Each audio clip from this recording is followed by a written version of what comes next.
Mathieu Deldic, bonjour. Bonjour.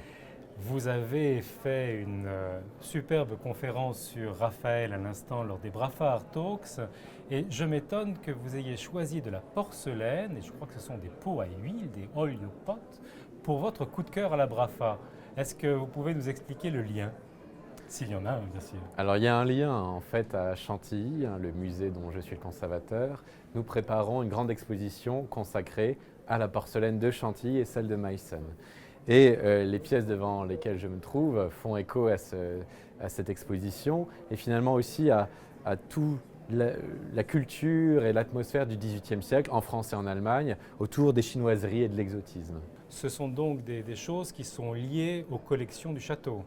Oui, à Chantilly, au XVIIIe siècle, et toujours de nos jours, nous avons des appartements richissimes, des princes de Condé, où vous avez aussi la grande singerie, la petite singerie, où se trouvent des décors assez similaires finalement à ceux de ces pièces de porcelaine de Meissen, avec des personnages chinois, avec des petits animaux, avec des singes, qui montrent la fascination en Europe au XVIIIe siècle pour l'Asie et l'Extrême-Orient. Vous nous rappelez l'histoire en deux mots de la porcelaine et de la Chine, et l'Europe bien sûr. Bien sûr. Alors la porcelaine est née en Chine, le secret de la porcelaine a été découvert là-bas. Et finalement, en Europe, ce n'est qu'à Meissen, dès les années 1710, qu'on va percer le secret de l'or blanc de la porcelaine.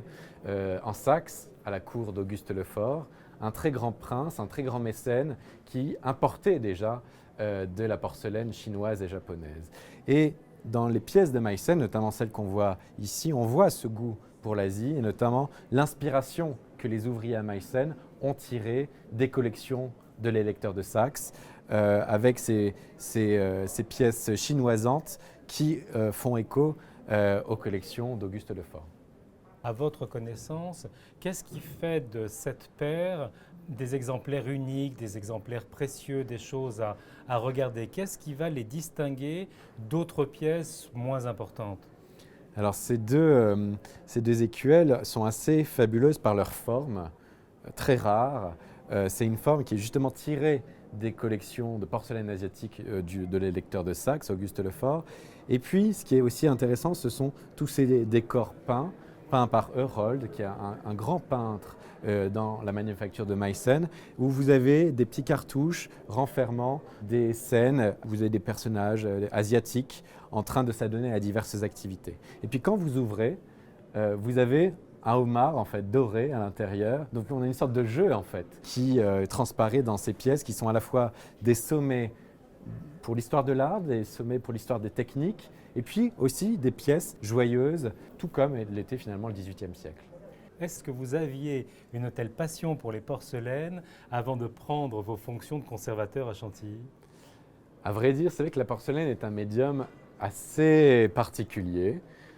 C'est difficile, notamment dans la génération qui est la mienne, d'avoir un élan premier, sauf si on est tombé tout petit dans sa famille ou dans son entourage, dans ce domaine. En l'occurrence, non, je n'avais pas, avant de travailler à Chantilly, une appétence particulière pour la porcelaine. Mais plus je la regarde, plus je l'étudie, plus je l'adore. Parce que finalement, ça résume à la fois l'esprit d'une époque, ça résume des défis techniques, des défis scientifiques, et puis c'est le reflet de toute l'histoire stylistique et artistique, notamment ici du XVIIIe siècle. Mathieu Deldic, merci. Merci à vous.